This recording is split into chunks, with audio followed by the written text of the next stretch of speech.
I just had a life-changing thought from Frozen 2, the musical. Don't scroll yet. This is a very important thought. So, in that musical, when Elsa starts hearing the voice calling to her, the song, and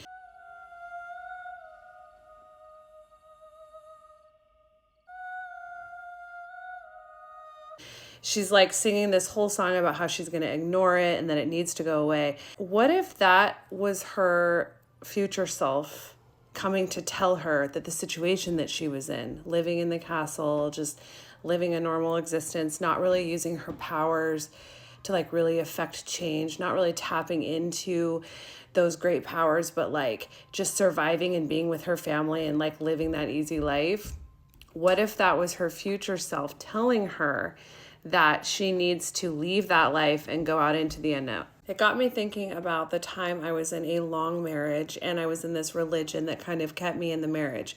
And everything was perfect about it. We lived in a big house. He had a great job. I was able to stay home and be a stay-at-home mom and like just live like this really easy cush life. But it was like no matter how much I tried to live in that life and be satisfied, I just had this nagging feeling, and I can't explain it as anything other than like a deep-rooted intuition, but it was different than intuition. It was like something that was nagging at me and begging me to go into the unknown, and I didn't know what it was.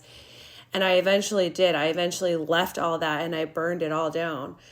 But I think so many women go through their lives and they feel like they're not living their life. They feel like they're observing somebody living their life, but they're not actually the main character in their life. And they just feel this nagging sensation that something isn't meant for them, that there's something about their life that doesn't fit anymore. But in order to go out into the unknown and listen to that voice, they have to burn down everything that they know, or a lot of the safety and structures of familiarity that they know. And so they don't do it. They stay in it and they ignore and they live with that dissonance or that voice that's like calling to them. What if that voice that's calling to them is actually their future self?